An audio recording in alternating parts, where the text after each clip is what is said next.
Okay, we're going to get started so we can end on time as well. This is the How to Claim the NKE Waiver info session. We run these a couple of times per year. So hopefully this is new for you and you're here to learn a bit more about claiming your waiver if it's right for you. So before we begin, just a couple of things with today's session. So you can view this best in speaker view. So you can move the slides back and forth between your screen to see them. Everybody's kept muted for the moment. This is lunch hour. Feel free to eat your lunch, do whatever you need to do. That's totally fine. We will do Q&A at the end. So there will be time to do that, of course. As well, you can use the raise a hand for the Q&A portion. And you can use the chat. We would recommend that you save your questions in the chat until the end because it can get lost in all the stuff that happens in the chat. So that's usually best to wait till we get to the Q&A, and then you can either ask it verbally or type it into the chat box, and we'll hopefully have enough time to get through everything. So we want to acknowledge the Indigenous families and their lands on where we begin this session today. I come from a place of respect and gratitude to know that I live, work, and learn on these lands. I am joining you from our office in Vancouver, or the lands of the Coast Salish peoples, the Musqueam, Squamish, and Tsleil-Waututh.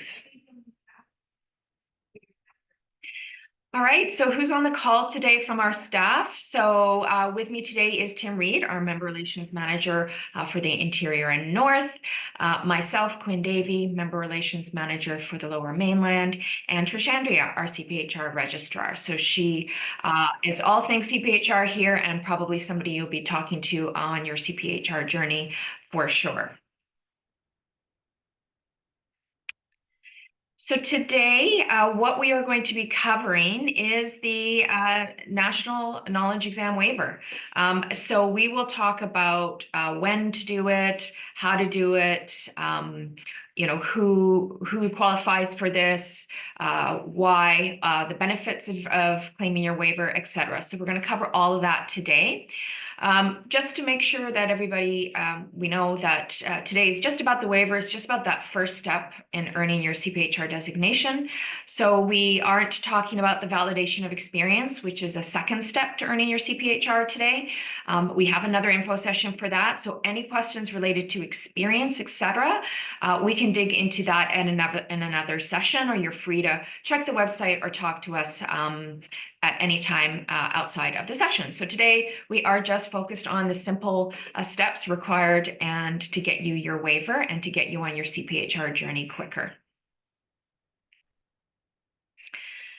So who is this session for? So we're going to do a little poll in just a second just to see who's joining us today. But really, this session is intended for our student members and new graduate members of CPHR, BC and Yukon, or soon to be, who have gone through an accredited school program. Accredited school program is one of the programs that we have accredited through our exemption and a pathway here.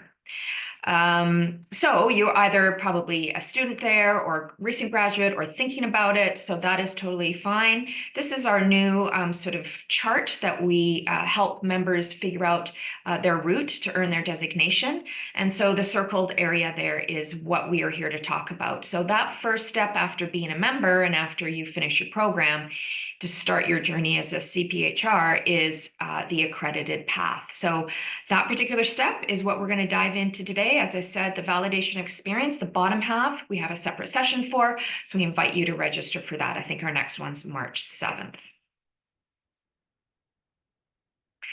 So this is also on our website, but I won't read them all, but these are all our accredited schools and their programs. So there might be multiple programs that have been accredited. They're all HR programs, obviously. So either BBAs or diplomas or certificates. So you can check that. If you're here, you probably already know you are. But if you're thinking about going to a school and you're not sure, here's a whole list of our accredited HR programs. And again, we will share this out in our presentation afterwards to everybody who's attended or registered. And you can, of course, check it out on the website anytime. All right, we're just going to do a little bit of a poll here. We always like to know. So I'm going to start first with this poll. So just let us know. Are you presently a student member enrolled in an accredited program? Are you a student member but not in one of the accredited programs? Are you a new graduate member for one of our accredited programs or not a member yet? Or NA. I guess if you're here just for seeking knowledge, you could be one of those as well. So we'll give you just a couple more seconds here to see where we're at with those attending today's session. Great, about 93%. And looks like most of you have answered. So I'm going to end that poll, share the results. So great. Almost 82% of you are a student member enrolled in an accredited program. So you're in the right place. You're either ahead of the game because you know you're going to figure out what you're going to do next. And if you're a new graduate new graduate member, then great. This is going to be sort of actionable steps for you after today's call. So thank you for that. I am going to launch our second poll. And for those of you that are students presently enrolled, let us know when you're planning to graduate. Is it going to be this year, next year, later? Or have you already, which we found out in that previous poll? Or are you just thinking about attending one of the schools? So we'll give you a couple of seconds here to answer that.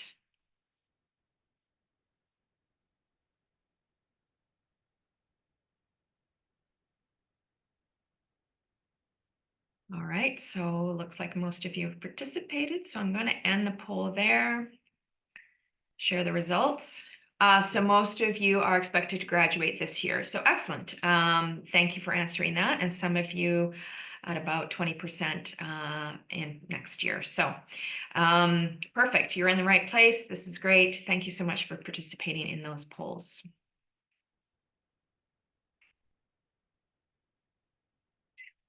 Okay, so just a quick recap of what these acronyms are as we go through. So CPHR, or the designation, stands for Chartered Professionals in Human Resources. So it is a national designation for HR professionals in Canada.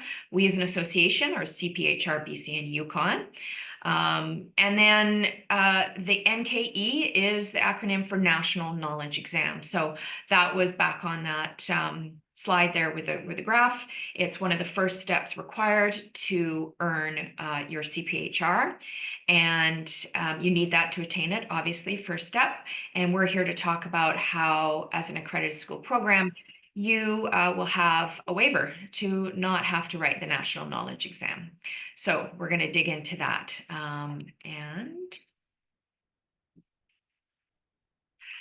So pretty much in a nutshell, and again, my colleague Tim will dig into the details, but basically this waiver, or the exemption, as it's sort of interchangeably called, is that because of an agreement between CPHR, BC, and Yukon and your particular school, your degree diploma has been deemed to be equivalent to passing the NKE exam. So when a school puts forth their program, they put forth the courses that are a requirement to graduate, and as long as it meets the breadth and depth of the competency areas to percentage, they can claim, we grant them an accreditation agreement. Amongst other things, there's lots of benefits as well as just that to being a student at one of those schools. So it's basically like you've studied, you have passed at a certain percentage, just like writing the exam. And so you can claim that waiver without actually writing the exam. And as we know, that's one less exam that you have to worry about, which is nothing but a positive thing for most students after they finish all their studies, years of studies. So as I said, there's a big deal about this because no one wants to prepare and write the exam. You've done all the hard work and getting your degree diploma, and now you're going to want to make it work for you. So There are no additional requirements now to write the NKE. So, there are a few additional requirements to write the NKE. So it's a little more challenging than ever. So not having to do that is one less thing you have to worry about. And of course, becoming the candidate is a huge benefit to you. And we'll dig in a little bit about that. Tim, is this your next slide? Great. I'm going to pass it over to him, and he's going to dig into a little bit more about what you need to do and how to do it. Great. Thanks, Quinn, and hi, everybody. As Quinn said, my name's Tim Reid. I'm the Member Relations Manager for the Interior in the North, dealing with a lot of schools in those areas. And yeah, I look forward to really telling you, hopefully clearing up any questions you have today about the NKE waiver, making it really clear so you understand what you need to do and when. And yeah, just finishing off on this slide, having the waiver really is a big deal for you. And the people to ask whether it's a big deal or not are those people who actually have to write the NKE, because they have to go through a whole series of hurdles to do that, and they just wish they could claim the waiver. So as you'll, almost everybody on this call is able to claim the waiver, it's really an advantage for you in so many ways. And as this slide says, you've already done the hard work. That's the important thing. You've completed your program. And when you complete the program, you're ready to go. And this really is, the icing on the cake of doing that, because you can get two benefits or two qualifications for the price of one. And as we said, that last point there, you become a CPHR candidate. So if you didn't realize that already, what the claiming the waiver means is that you can add that to your your resume. It is a status which you are then granted by CPHR, and you become a CPHR candidate. So it's a professional pathway to your full professional designation. Anyway, next slide, please, Quinn. Okay, so we're going to step back here and just look at the longer term and the bigger picture of where you are now and where you're going. So before you knew any of this, you were a non-member, maybe before you started your course, or now maybe a few of you on the call here are still a non-member. So that's where you start. And then as you become a student, or whilst you're a student, you go to point 1 there, join as a student member. So I know many of you have done this. Anybody who hasn't, that is very much your first step, your first easy step. It's easy to join online. You can do that.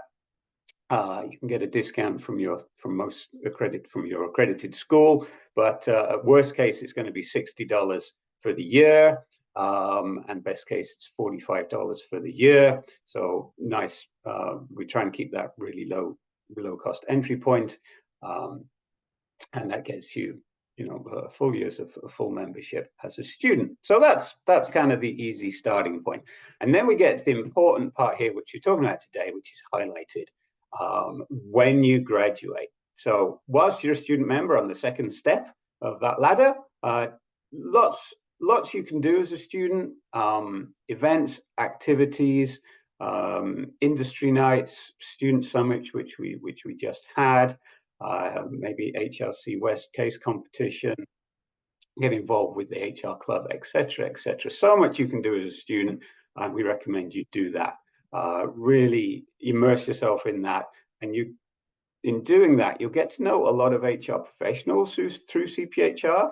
You'll build your network so that when you graduate, you're ready to go out. You're not going out there cold, knowing nobody at all.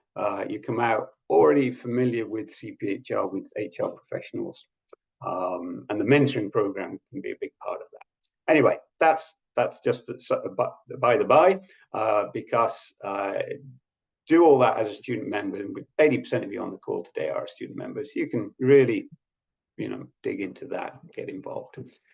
And then when you graduate, big news, yeah, you can claim the NKE.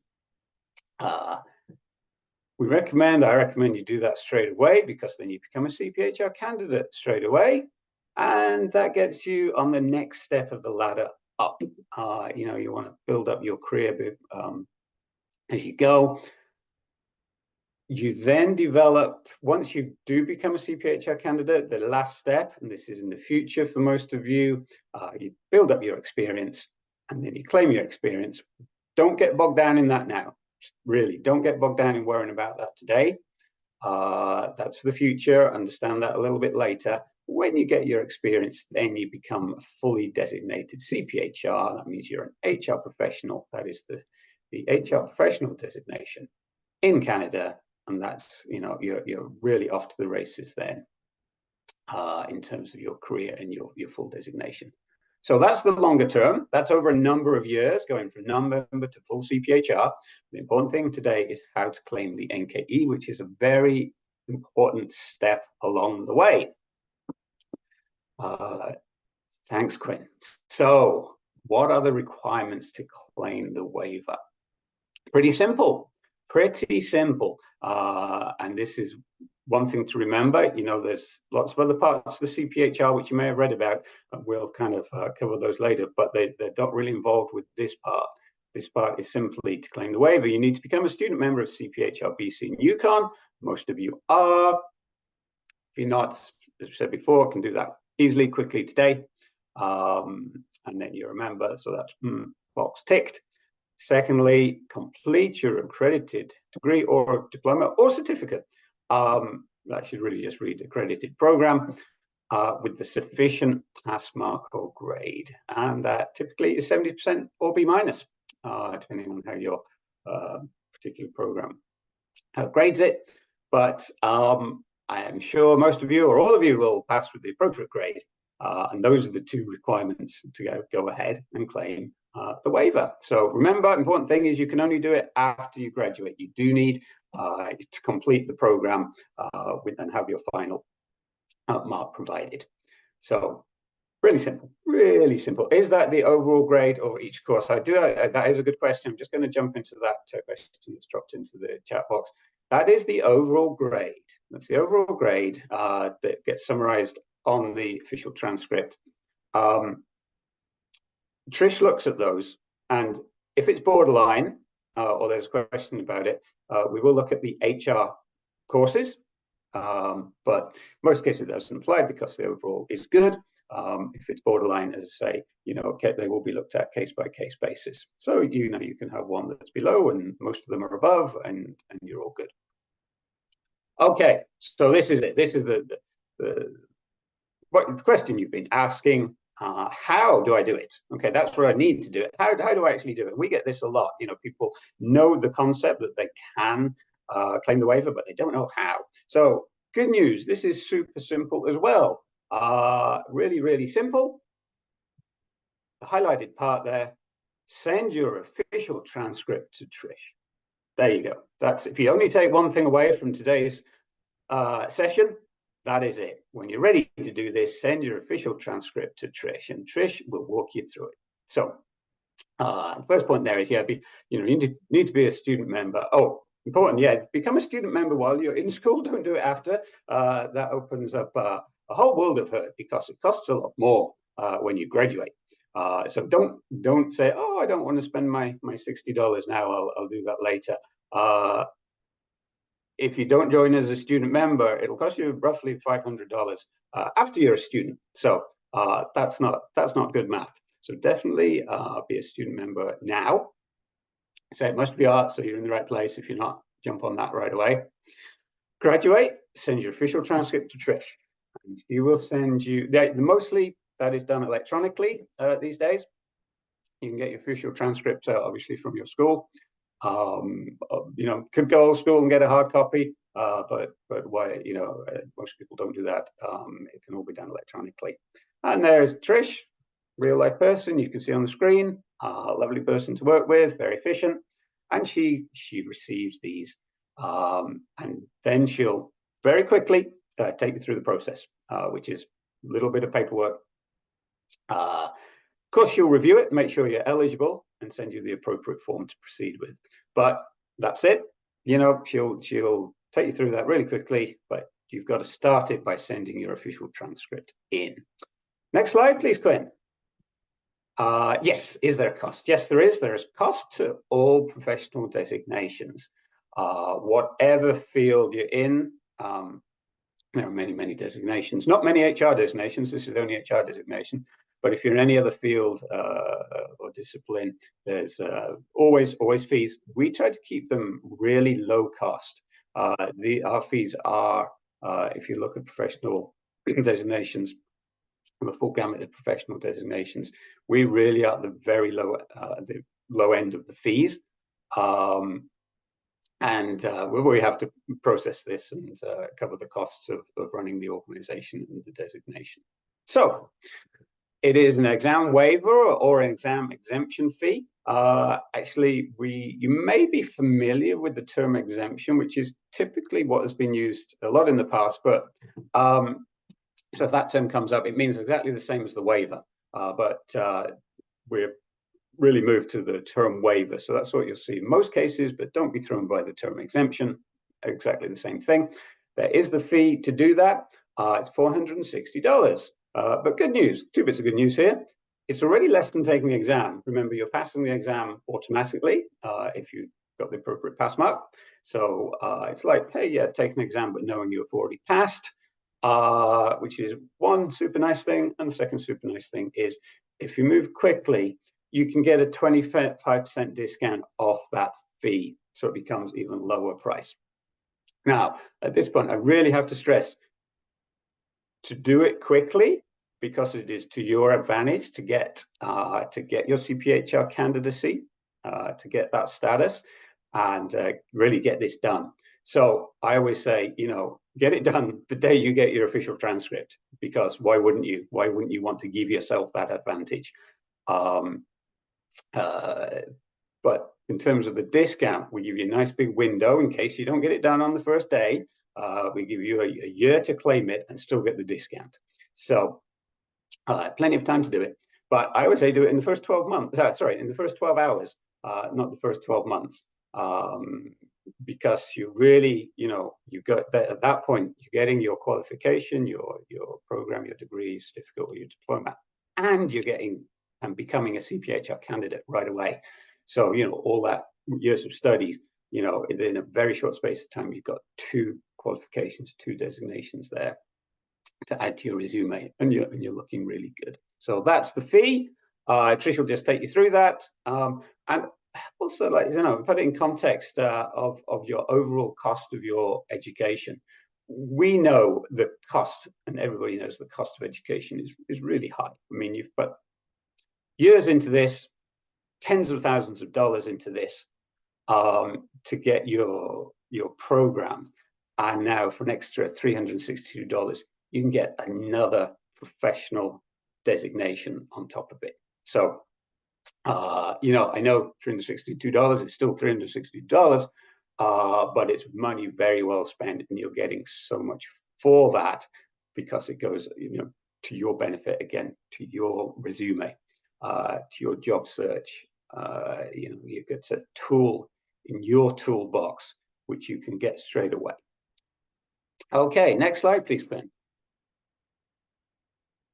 And speaking of, to that exact point, what are the benefits? Okay, well, first of all, you actually get something you can write down and use, and that is that you're a CPHR candidate. The more letters and terms and names you can put after your name, the better. That's just a general rule of life. So, you can put your BBA or your diploma or whatever it is behind your name, and then you can put CPHR candidate behind your name as well.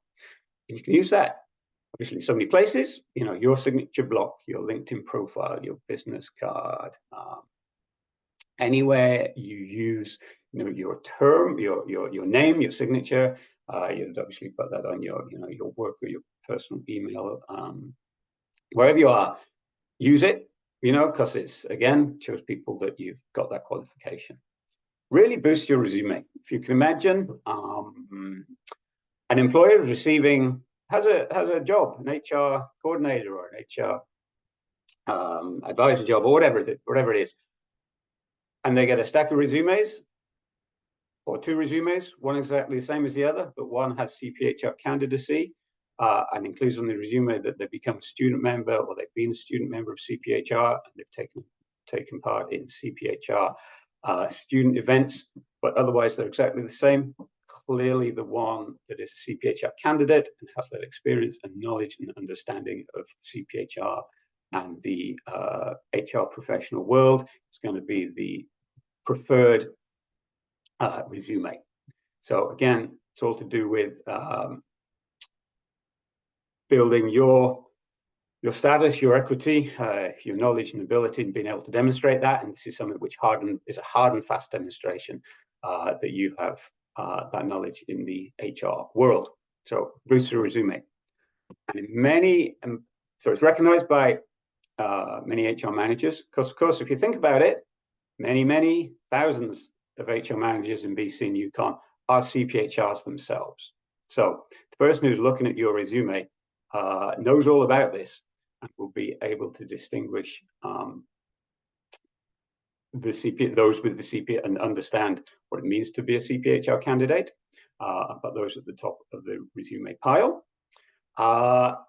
And to that effect, or to that end, many jobs will state they prefer or even require a CPHR candidacy. It'll state that, and that'll be a deciding factor in who goes forward for further review, analysis, and interviews. So, you want to, again, just to reiterate, you want to give yourself all the advantages, especially in all those jobs which state required or preferred, even to apply. So really a no-brainer. It's a no-brainer.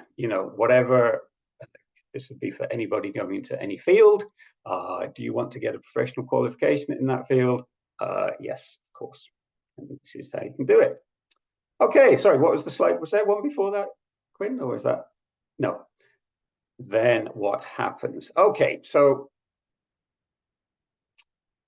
you've completed your program, you've claimed the exemption, you're a CPHR candidate, awesome, done all the right things in the right order.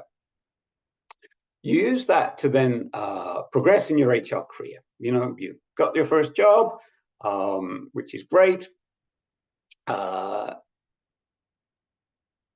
Merrily going along, enjoying your job, and you maintain your CPHR BC and Yukon membership, and that maintains your CPHR status. So that is there for you. You're maintaining that and using it. In the first instance, just to let you know, when you renew, the first time you renew, when you're not a student, we give you a discount on that on your renewal, and that is the new graduate member rate.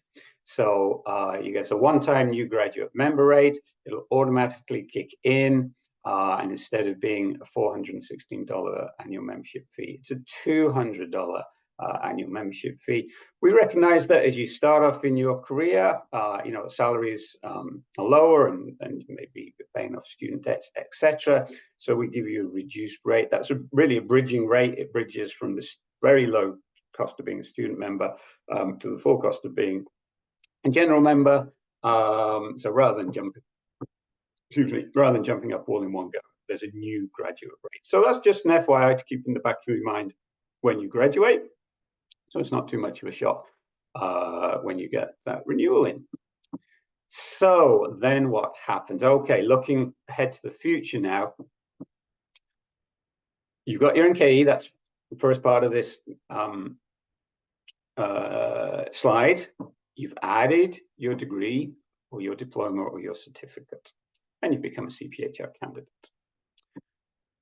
You then build up experience, and those are the highlighted number of years there, or the bolded number of years, to add to your being a CPHR candidate. And we're not going to dive deep into this because this is in the future, but those are the number of years of experience you need. So if you've got your degree, you need 3 years of experience.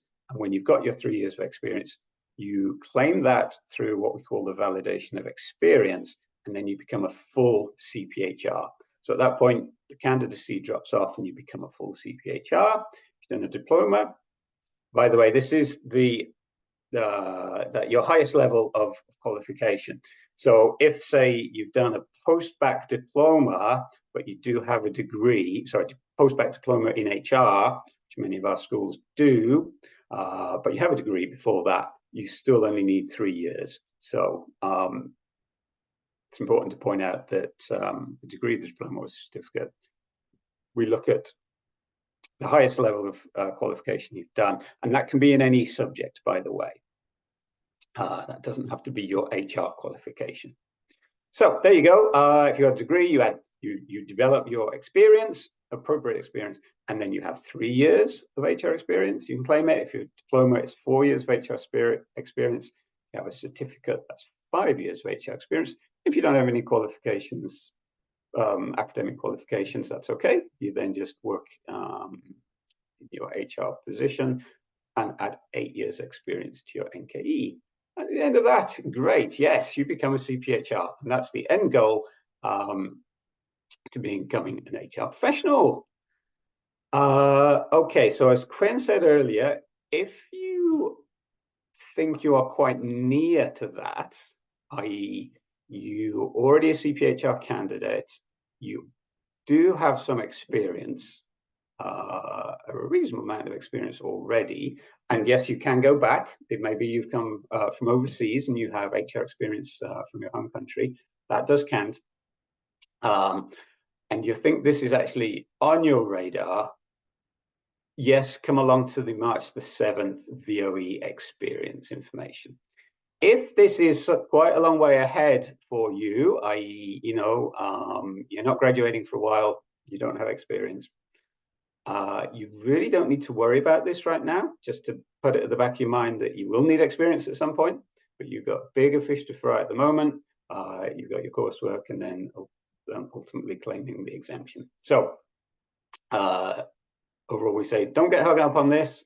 If you do want to know about it, do come along to March the 7th. And it is for almost all of you, it's further down the line. And today we really want to get clarity for you on the NKE waiver. Okay. This is good. Busting some myths and misunderstandings. So we know if you do go onto the CPHR website and you look at the whole of the CPHR process and aspects, it can be quite daunting and quite confusing. We want to make it undaunting and unconfusing today by really focusing on what you need to do in claiming your waiver, which is what we've already covered. But along the way, you may either have picked up some wrong information or somebody's told you something wrong.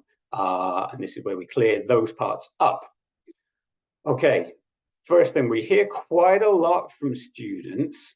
They get the message that they can claim the CPHR, the NKE waiver, which is great. And they think it just happens as soon as they graduate. People say, well, I'll be given my NKE waiver automatically. That is not true. You do have to actively claim it or apply for it yourself because we don't know you've graduated. And just the school's job is to graduate you and give you your official transcript, but they don't have any rights or ability to let us know that. So you're the bridge between the school and us. So you have to tell us, you have to send your application, your official transcript into Trish. So yes, you have to actively do that. Until you do that, you cannot say that you're a CPHR candidate. You cannot call yourself that. You can't put that on anything official, like anything, ethically, you have to have it before you can have it officially granted before you can use it. So if we're given my NKE waiver automatically, no, you have to jump in and do it. And in the same vein, that second point there says, I can say I am a CPHR candidate without actually applying the waiver because you are eligible, because you think you're eligible to be a CPHR candidate. No, you can't say that again until you've actually gone through the process and been granted it. So kind of two sides of the same coin there. You got to do it. You got to have the email, the pieces of paper which say you are a CPHR candidate, and only then can you call yourself a CPHR candidate. That's to reason.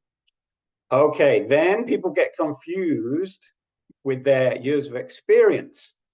Again, let me just start from the top by saying all you have to do to claim your waiver is to graduate and have your official transcript. There are no other requirements.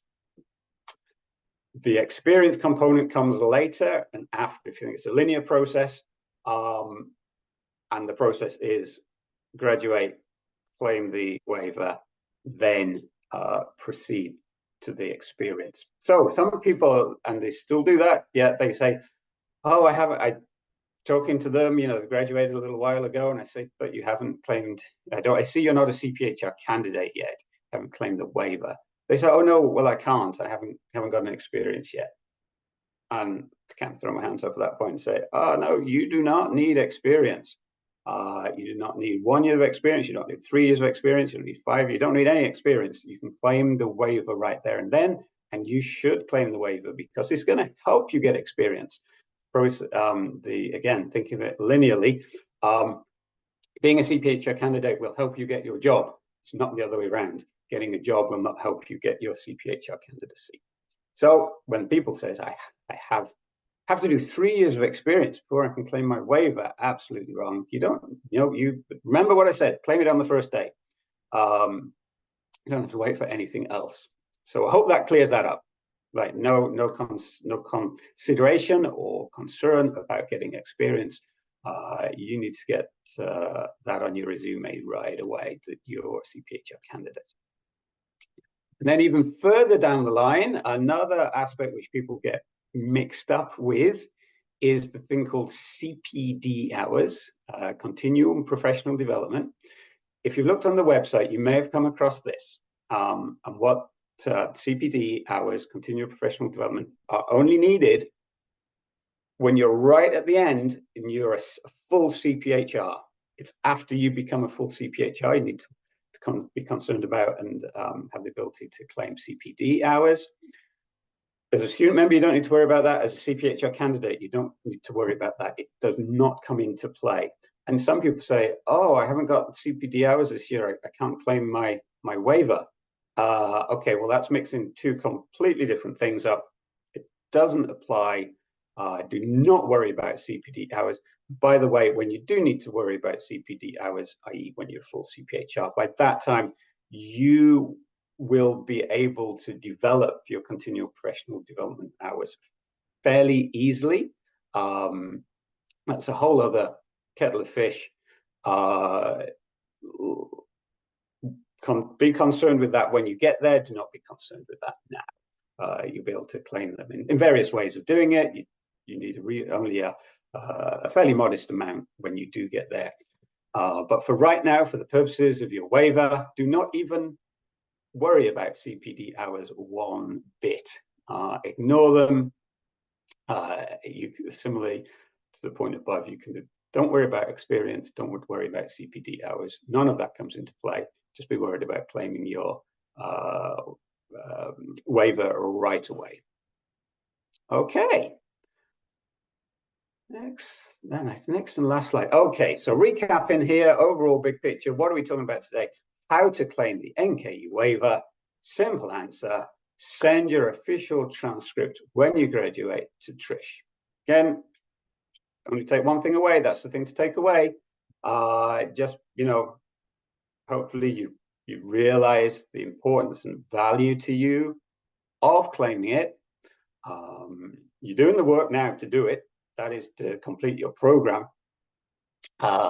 Graduate, get the official transcript, send it to Trish, work through the quick process. When people are like, how long does it take? Well, guess what? It takes a day or two, maybe 3. Trish is really quick. It's literally just a matter of how long it gets processed. A couple of emails back and forth, paying the fee can be done right away. So there's no time limit, no time lag. There's not a 3-month process. It's it's a real quick process just between you and Trish processing it. So you can get it done super quick, and that's why you can say you can go from having essentially no qualifications to having your degree or diploma and being a CPH candidate all in the same week. Boom! What a good week that is when that all happens.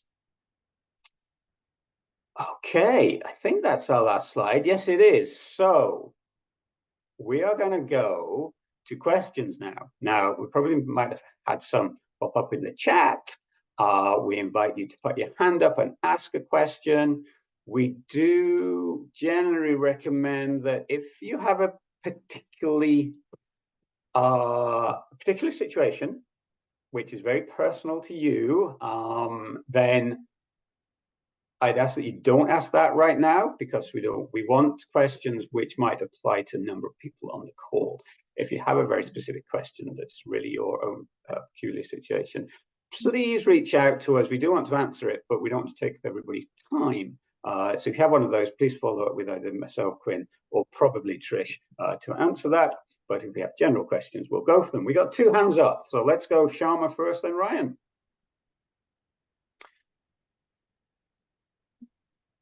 Great. Thank you. I wanted to ask about the continued membership.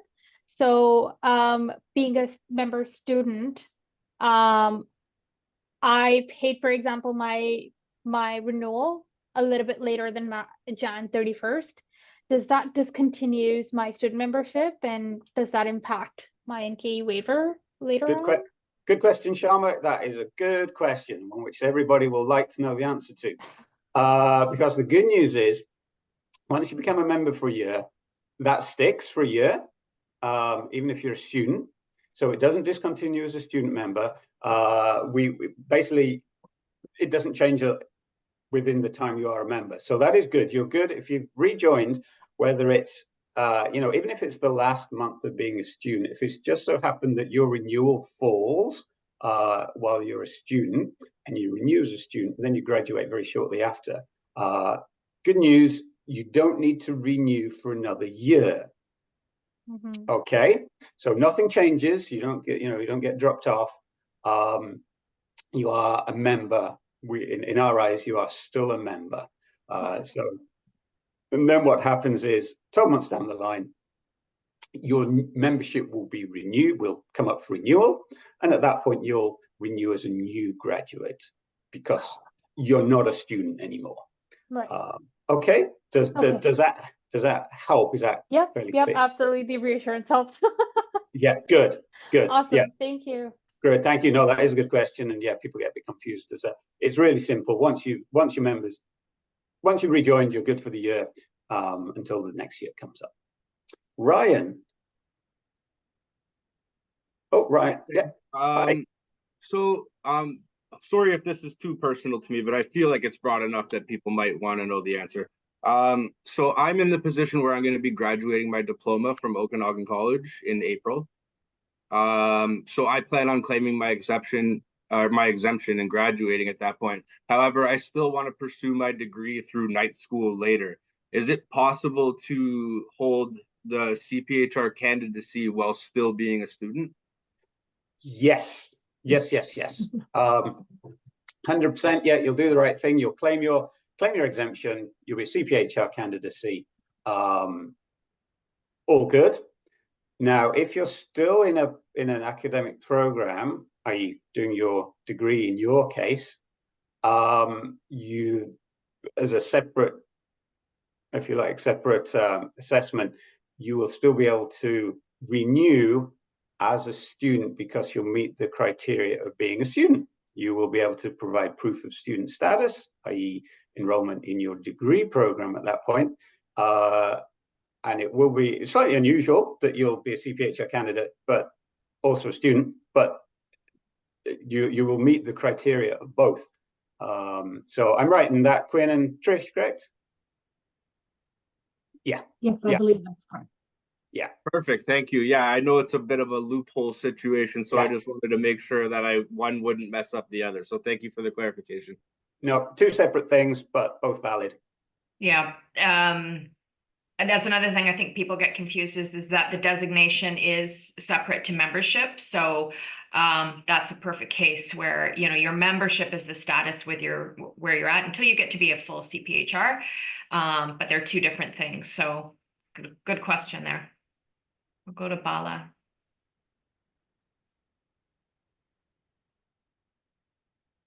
Hi there. So I just have a quick question regarding the experience that we need to have after our graduation. So I'm pretty sure that it's going to take some time in getting a HR job, right? So is it like 3 continuous years that we need to work as a HR, or we can have breaks, or we can, take some time to find a job or anything like that? That's a good question and an easy one. It is not continuous. You can take breaks. You can go, if anybody has an experience in the past, you can go back. Believe it or not, you can go back up to 10 years. So let's say you did a year of HR experience 5 years ago. That's valid. Then you add to it, with a year in the future, and then you take a long vacation, then you have another year, or, any way you want to make it up, you add together to make 3 years over a 10-year time period. So no pressure to get as you say, no pressure to get that job and then make sure you stick with it for 3 years. Things change, jobs change. It's 3 years in total. So I hope that helps. And again, for most people, that might be in the future, not a concern right now. It doesn't affect claiming the candidacy. What it does is, remember, claiming the waiver and becoming a CPHR candidate will help you get the experience. That's why you want to do it as soon as you can. There's a question here for Trish, asking, will you be guiding them through to pay the waiver fee once we send in your transcript? I think the answer is that, but I don't know if there's any more elaborate that you want to say to that question. No, I'm pretty quick to get back to you. So once I get your official transcript, and it must be official, I'll basically look to see if you're already a member or not, and that will help determine, and when you graduated, to determine which forms you'll get to, that you'll need to complete to become a CPHR candidate. And then, yeah, I'll send them off to you. The sooner I get them back process, you can become a CPHR candidate at that point. Once a candidate, you can go back up to 10 years or forward 10 years to prove your HR experience whenever you're ready to do that. I do want to answer one question I noticed in the chat as well. Do you have to, what happens if you discontinue your membership and are no longer a candidate? So you must keep your membership active at all times to keep your CPHR candidacy, or if you're a CPHR member. When you do not renew your membership, you would be revoked. The designation would be revoked. And if you wanted to, a year or two down the line, wanted to come back with us, there would be consequences to that, meaning that you would may be required to do, different requirements, as, the designation is evolving all the time, and pay additional fees or repay fees that you've already paid in the past. So if you do go away for a couple of years, that's fine. You can come back, and we're happy to have you to come back, but just know that there will be, possibly new requirements and fees for you to pay to get the status back. So unless you have to, it is not a good idea to discontinue, because basically you lose it all. Yes, you can get it back, but you'll have to pay. It will cost significantly more, because you'll kind of be starting from scratch. And check with your employer. Maybe, many of our members are sponsored by their employers, look after their membership renewals every year. So, approach your employer, or if you're looking to get a job, try and get that added in when you're doing your negotiations. 100%. And anybody who's, occasionally people do get it a bit wrong and then come back and rejoin. Yeah. It's possible, but they all say, I wish I hadn't done that. Continued as a member. One quick question I saw up above, somebody was not in an accredited program. If you're not in an accredited program from accredited school, you'll be going down the NKE path, writing the exam, which I'm not going to cover here, but to cut a long story, that is another path. That's a very valid path, but it's more, let's put it this way, as you said right at the top, it's not as beneficial as the waiver path, but it is possible. It just means you have to write the exam. There's an info session on the exam, not the validation of experience. session. There's another session, and I don't know if Quinn or Trish could tell me. It's coming up fairly. Actually, it's the 26th. I think it's isn't next it? Tuesday. Yeah. If for anybody who for the small number of people on this call who are not accredited, but they think they might want to go down the exam path, join the call next Tuesday or reach out to us. It's a different process. The end result is the same. You become a CPHR candidate and you ultimately become a CPHR, but the process is slightly different. One other thing that sometimes comes up for students is that the accredited schools are accredited here in BC. So sometimes people might be in a different province or wondering they're going to be moving. So Trish, did you want to just speak to any movement between provinces with the accreditation? Yeah, so I think for the most part, most of the programs transfer easily. If you are a candidate, it will transfer then. So I don't really see that being too much of a problem in most provinces. We do also accept any accredited schools programs from any other province that is listed under CPHR Canada's website. If you're, you've taken any of those programs, I will exempt you from the exam if you meet those requirements. And yeah, it's no problem to transfer. Some provinces like Ontario, who are not part of CPHR Canada, they may require you to do some other requirements in order to get one of their 3 designations that they have. So if you transfer out to them, just be aware of that. I'll just add in, I think we touched on it before, but yeah, foreign experience and foreign qualifications count. You may need to go through an assessment program just in terms of your degree. But Trish can walk you through all of that. But in a nutshell, overseas experience and overseas degrees and qualifications do count. Okay, any other questions? I won't see any more in the chat. There we go. Again, this session's recorded. We'll share everything out afterwards. Same with our other sessions. If you can't, for whatever reason, attend one of the regularly scheduled info sessions that we run a couple of times per year, of course, everything's on the website. Otherwise, you can still go ahead and register and we'll send you the recording. And so that's available. And of course, we're here anytime to answer any of your questions. So you don't have to wait for the info sessions to get the information. But again, thank you, everybody. Hopefully this provided you some information and next steps, and you feel prepared and empowered and ready to make the next move. And we're excited to have you guys as our student members, new graduate members, and hopefully designated members in the future. Any last words, Tim or Trish? No, I just say, yeah, go for it. We hope that's cleared it up, and we are here, as Quinn said, all the time. And if you have particular Quinn in here for all your questions as a student member, and if it's very specific to the designation, Trish is your best bet. And just one more note I'll say, for any international education, we do require a World Education Services report or similar to show if your degree or whatever is equivalent to that here in Canada. So just a note on that.